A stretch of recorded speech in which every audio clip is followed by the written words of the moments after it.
আসসালামু আলাইকুম প্রিয় শিক্ষার্থীরা, এয়ার প্রাইভেট প্রোগ্রামের পক্ষ থেকে তোমাদেরকে স্বাগতম। আজকে আমি তোমাদের সাথে আলোচনা করব তোমাদের পাঠ্য বইয়ের চতুর্থ অধ্যায় সূচক ও লগারিদমের সূচক অংশটি নিয়ে। চলো শুরু করা যাক। আজকে আমাদের মূল আলোচ্য বিষয় হচ্ছে তোমাদের অনুশীলনী 4.1 থেকে 8 সরল করো, এই ম্যাথগুলো নিয়ে আজকে আলোচনা করবো। আর হ্যাঁ, ক্লাসটা শুরু করার আগে অবশ্যই তোমাদের কাছে একটি অনুরোধ থাকবে, আমাদের চ্যানেলটিকে যদি তোমাদের ভালো লেগে থাকে তাহলে অবশ্যই সাবস্ক্রাইব করে নেবে, ঠিক আছে? তো শুরু করা যাক, চলো। এবং এখানে তোমাদের 1 থেকে 8 সরল করার মাঝে প্রথম যে ম্যাথটি দিয়েছে 7 into 7 inverse 3 divided by 3 into 3 inverse 4, একে সরল করতে বলছে। আচ্ছা, আমরা সূচকের নিয়মে কি শিখছি? সূচকের নিয়মে আমরা শিখেছিলাম যে এ ভিত্তিক n গুণ এ ভিত্তিক n, দুজনের ভিত্তি সমান এবং গুণাকার থাকলে আমরা একটি ভিত্তি বসিয়ে গুণ থাকলে পাওয়ার দুটাকে কি করি, যোগ করে, তাহলে n প্লাস n। সেম ভাবে এখানে একটু চিন্তা করো, এখানেও ভিত্তি 7, এখানেও কি ভিত্তি 7, দুই জায়গা থেকে আমি একটি 7 বসালাম, গুণ আছে তাহলে পাওয়ার গুলাকে কিন্তু 3 প্লাস এখানে মাইনাস। এখানে দেখো নিচে 3 এর পাওয়ার কমিশন আমি কি 1 আছে, দুইটা 3 হতে একটা 3 বসালাম, গুণ আছে তাহলে পাওয়ার দুটা কি হবে, যোগ হবে। তাহলে বাকি দাঁড়াবে বসাই 7 3 প্লাস মাইনাসে মাইনাস 3 আর নিচে 3 পাওয়ার হচ্ছে 1 প্লাস মাইনাসে মাইনাস 4। এবারে কেউ চিন্তা করো 7 পাওয়ার 3 হতে 3 মাইনাস করলে 0, নিচে 3 এর পাওয়ার কত থাকবো মাইনাস 4 হতে 1 মাইনাস করলে থাকবে মাইনাস 8। কারণ ভিত্তির পাওয়ার যদি 0 আসে মানে এরকম ভিত্তির পাওয়ার 0 আসলে তার আনসার হবে হতো 1। 7 এর ভিত্তি পাওয়ার হচ্ছে 0, তার মানে আনসার 1 ডিভাইডেড বাই 3 ইনভার্স। ইনভার্সের জন্য 1 বাই, ইনভার্সের জন্য কি দিতে হয় 1 বাই, ব্যক্তিগত 3 পাওয়ার আছে কত, তাহলে 1 বাই 3 গ্রুপ। এক্ষেত্রে আমি লিখতে পারি 1 ইনটু 3 এর পাওয়ার 3 দিলে 27, এবারে 1, তাহলে 1 হবে আনসার হচ্ছে 27। তাহলে এখানে তোমাদের প্রথম তার আনসার কত আসে, সরল করো 1 নম্বরের আনসার আসে 27। জাস্ট এখানে একটা ফর্মুলা ইউজ করা আছে, a ভিত্তিক n ইনটু a ভিত্তিক n, দুই জায়গায় ভিত্তি সমান হলে একটি ভিত্তি নিয়ে আমাদের পাওয়ারগুলো কি করতে হবে, যোগ করতে হবে। এটা ছিল 1 নাম্বার নিয়ম। সেভাবে আমরা একটু 2 নাম্বার নিয়মে যাই। দেখো আমরা যদি 2 নাম্বারে ক্যালকুলেশন করি তাহলে কি লিখতে পারি, দেখো এই যে 7 স্কয়ার, এই ঘনমূল চিহ্নের মান হচ্ছে 1/3, ঘনমূল চিহ্নের মান কত 1/3 ইনটু 7, ঘনমূল চিহ্নের মান হচ্ছে 1/3, 7 রুটের মান কত 1/2। এই মানগুলো তোমাদের অবশ্যই জানা থাকা উচিত। এবার একটু লক্ষ্য করো 7 2 কে 2, নিচে কত 3 ইনটু 7 এর পাওয়ার 1/3 আর নিচে যা ছিল তাই। এবার এরপরে দুইটা 7 হতে আমি একটা 7 বসালাম, পাওয়ারগুলো যেহেতু গুণাকার আছে তাহলে পাওয়ার দুটি যোগ হবে 2/3 প্লাস 1/3, 7 হতে 1/3। এবার যদি লক্ষ্য করো আমি এই যে পাওয়ার দুটা হতে একটা 3 লসাগু 3 ভ্যালু উপরে 2 প্লাস 3 ভ্যালু উপরে কত 1, নিচে যা আছে তাই। ওকে, তাহলে আমরা যদি একটু এটা কিন্তু উপরে লাইন, এটা একটু উপরে লাইন। এখন দেখো উপরে আমি কি লিখতে পারি 7 এর পাওয়ার 3/3 আর নিচে √7 লিখতে পারি। দেখো উপরে একটা 7, উপরে 7 কত একটা, এই একটা 7 এর পরিবর্তে আমরা √7 লিখতে পারি দুইটা, √7 কত লিখতে পারি দুইটা, আর নিচে √7 আছে একটা, √7 কাটা। তাহলে আমার এখানে থাকতেছে √7, আনসার কত √7। কারণ একটা 7 এর পরিবর্তে আমি √7 পর দুইটা এখানে লিখছি। একটু এদিকে একটু লক্ষ্য করো, আমরা 7 আছে একটা, আমি √7 যদি দুইটা লিখি এরকম ভাবে লিখতে পারি না, √7 ইনটু √7, তাহলে দুইটা √7 যদি আমি গুণ করি তাহলে কি আসে √7 হোল স্কয়ার আসে।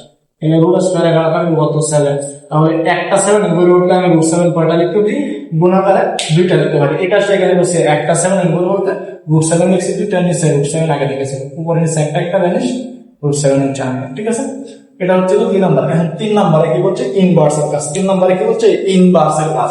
তাহলে এই যে ইনভার্সের জন্য 1/, ইনভার্সের জন্য কি 1 এখানে ভিত্তি 2, ইনভার্স আকারে 1 আছে তাহলে 2 এর পর 1 দেওয়া যায় কত না দেওয়া সেম কথা। ইনভার্সের জন্য 1/, এখানে ভিত্তি 5, আবার হোল ইনভার্স 1, তাহলে 5 গুণে 10 লসাগু নিলাম, তাহলে এখানে 5 প্লাস 2 ইনভার্স 1, 5 আর 2 যোগ করলে 7 ডিভাইডেড বাই 10 ইনভার্স। কারণ এর ইনভার্স মানে কি, তার এটাকে বিপরীতকরণ করে দিবেন 10/7, আনসার কত 10/7। একইভাবে আমরা যদি 4 নাম্বার ম্যাথ নিয়ে আলোচনা করে দেখব, এখানে ইনভার্স আছে কোথায়, 2 into a inverse, a inverse মানে কি 1/a, 3 into b inverse, b inverse মানে কি 1/a হোল ইনভার্স। তাহলে আমি লিখে u divided by a plus 3 এর 3 ডিভাইডেড বাই b ইনভার্স। তাহলে আমি লিখতে পারি a, যদি লসাগু নিই এখানে লিখতে পারি a মাইনাস 2 সাথে ডিভাইড করলে 2b প্লাস b মাইনাস 3 সাথে ডিভাইড করলে 3a হোল ইনভার্স। এই সম্পূর্ণ রাশির ইনভার্স মানে কি, একে বিপরীত করে দিবা, তাহলে a এর উপরে চলে যাব আর উপরে 3a প্লাস 2 কোথায় দিলে মিস। এই ম্যাথটা তোমাদের সৃজনশীল ক নাম্বারে আসে, সৃজনশীল আর কতটা আসতে পারে। এবার আমরা 5 নাম্বার ম্যাথ নিয়ে আলোচনা করতে যাব। 5 এ কি বলছে, এই যেটা বলছে, তাহলে আমরা যদি 5 এর একটু ক্যালকুলেশন করি, a square into b inverse মানে 1/b, a ইনভার্স 2 মানে কি 1/a স্কয়ার ইনটু b, উপরে আছে স্কয়ার, ঠিক আছে। তাহলে a স্কয়ারের সাথে 1 গুণ করলে a square divided by b divided by b by a square whole square. তাহলে এখানে দুটি ভগ্নাংশ আছে, আমি প্রথম ভগ্নাংশ লিখলাম a স্কয়ার বাই b, এই ভাগটাকে যখন গুণাকারে কনভার্ট করব, নিচে ভগ্নাংশ কি হয়ে যাবে, পরিবর্তন হয়ে যাবে, সেই লব হয়ে যাবে হর, হর হয়ে যাবে লব, উপরে গিয়ে হোল স্কয়ার। তাহলে দেখো এটা টু দি পাওয়ার 2 দুগুণে 4 ইনটু b গুণ করলে কি হয় b স্কয়ার, পাওয়ার কত 2 আছে। তাহলে আমরা এখান থেকে লিখতে পারি a টু দি পাওয়ার 4 দুগুণে 8, b টু দি পাওয়ার 2 দুগুণে কত 4, তাহলে a to the power a divided by b to the power 4, এটা হচ্ছে তোমাদের आंसर। এবার আমরা মাত্র 1 থেকে 5 নং পর্যন্ত সমাধান করেছি, এবার আমরা বাকিগুলো করব। আজকে আমাদের পাশে থাকবে 1 থেকে 8 পর্যন্ত, ঠিক আছে।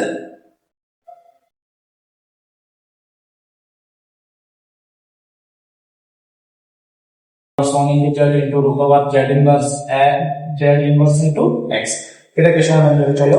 তাহলে আমরা এখান থেকে লিখতে পারি, দেখো এই যে রুট ওভার x ইনভার্স মানে 1/x ইনটু কি y, root over y inverse মানে 1/y into z, root over z inverse মানে 1/z ইনটু কি x।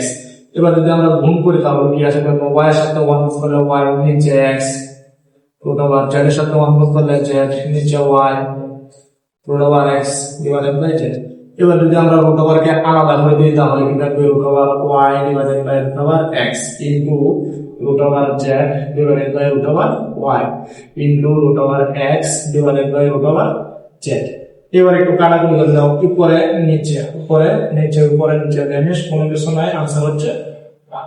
এটা ছিল 6 নাম্বার। একইভাবে আমরা যদি 7 নাম্বার ম্যাথের দিকে যাই তাহলে দেখো এখানে কি লিখতে পারি, দেখো পাওয়ার গুলো কি যোগ আছে, তাহলে আমি এটাকে ভিত্তির সাথে গুণ আকারে লিখতে পারি 2 two the power n, into আকারে লিখতে পারি 2 two the power 4 minus 4 into 2 two the power n, into আকারে লিখতে পারি 2 টু দি পাওয়ার n।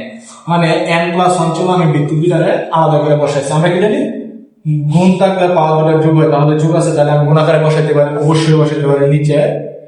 এখানেও ভিত্তি তো এখানেও ভিত্তি, দুই জায়গা থেকে একটা ভিত্তি বসাবো, পাওয়ার আছে তাহলে পাওয়ার গুলো মাইনাস n প্লাস 2 মাইনাস 2 এর পাওয়ার কত 1। তাহলে আমি কি করে কি নিতে পারি, 2 two the power n 2 two the power n, দুই জায়গা থেকে একটা কমন নিতে হবে। তাহলে এখানে কি থাকতেছে, 2 এর পাওয়ার 4 দিকে বলবো 16 মাইনাস 4 ইনটু 4 দুগুণে কত 8, আর নিচে 2 two the power n plus 2 করতে এক মিলে থাকবে 1 into 2 two the power n into 8, 16 হতে 8 গুণে 8, নিচে এটাকে প্লাস আছে তাহলে আমি আবার গুণাকারে আগের মতো বসাতে পারি। এই 2 টু দি পাওয়ার n কারা, তাহলে কি থাকতেছে, আমরা একটু লক্ষ্য করব, উপরে থাকতেছে 8, নিচে 2 এর পাওয়ার এখানে 2 দ্বারা 8 কে ভাগ করলে কত 4, তাহলে আমার आंसर কত আসে 4 আসে, ঠিক আছে। এরকম ভাবে আমাদের 8 নাম্বার মেথড, এই 8 নাম্বার মেথড খুবই গুরুত্বপূর্ণ, এটা তোমাদের পরীক্ষায় ক নাম্বারে আসার মতো, ঠিক আছে। তাহলে আমি এখানে লিখতে পারি, দেখো উপরে প্রথমে যা আছে তাই 3 m প্লাস 1, নিচে পাওয়ার পরে কি হবে গুণ হয়, তাহলে এর সাথে m মাইনাস 1 কি হবে গুণ n ইনটু m মাইনাস 1 আচ্ছা। এই 3 9 এর পরিবর্তে আমি কি লিখতে পারি, 3 এর উপর স্কয়ার, 3 এর উপর স্কয়ার দিলে কত আসে 9, আবার এই পাওয়ার কি হবে গুণ আকারে বলবে n প্লাস 1, এখানে 3 পাওয়ার, তাহলে পাওয়ার পরে গুণ হয়। আমি যদি এখন লিখি উপরে যা ছিল তাই 3 ভিত্তিক m প্লাস 1, নিচে 3, m এর সাথে m গুণ করলে m square plus minus minus m এর সাথে 1 গুণ করলে n বা 3 এর পাওয়ার 2 সাথে m গুণ করলে 2m প্লাস 2 কে 2 নিচে a plus b into a minus b সূত্র হলো a স্কয়ার মাইনাস 1 এখানে দুইটা বৃত্তি হতো আমি একটা বৃত্তি বসাইলাম ভাগ আছে তাহলে পাওয়ার গুলো কি হবে minus minus m square minus মানে a m তো হয়ে যাবে প্লাস m বা এই দুইটা বৃত্তি হতো আমি একটা বৃত্তি বসাইতে পারি তাহলে 2m প্লাস ভাগ থাকলে পাওয়ার গুলো কি হয় মাইনাস হয় m স্কয়ার এখানে যেহেতু মাইনাস মাইনাস মানে প্লাস এবার 3 টু দি পাওয়ার এখানে m কয়টা আছে দুইটা তাহলে 2m minus m square plus 1 ভাগ 3 two the power 2m minus m square 2 এর বিকল্প কত 3 তাহলে এবার এই দুইটা বৃত্তি থেকে আমি একটা বৃত্তি বসাইতে পারি তাহলে পাওয়ার গুলো মাইনাস হয়ে গেলে তখন পাওয়ার গুলো 2m minus m square plus এই ভাগের জন্য কি মাইনাস রিয়াল মাইনাস মানে প্লাস m স্কয়ার প্লাস মানে মাইনাস তাহলে এখানে ব্যক্তিগত থাকে দেখো plus 2m minus 2m m square কারণ মাইনাস হতে 1 বাই মাইনাস 2 তাহলে 1 বাই 3 স্কয়ার 1 বাই 3 এর উপর স্কয়ার দিলে কত 1 বাই 9 আশা করি তোমরা এই সরল এক থেকে 8 ম্যাথগুলো খুব সহজে বুঝতে পারবে এবং আজকের পর থেকে তোমরা এগুলো ক্যালকুলেশন করতে পারবে এখন ক্লাস শেষে তোমাদের কাছে একটাই অনুরোধ যদি আমাদের ক্লাসটি তোমাদের ন্যূনতম উপকারে আসে তাহলে অবশ্যই চ্যানেলটিকে সাবস্ক্রাইব করে দিবে এবং তোমার বন্ধুদের মাঝে শেয়ার করে ছড়িয়ে দেবে ঠিক আছে ধন্যবাদ।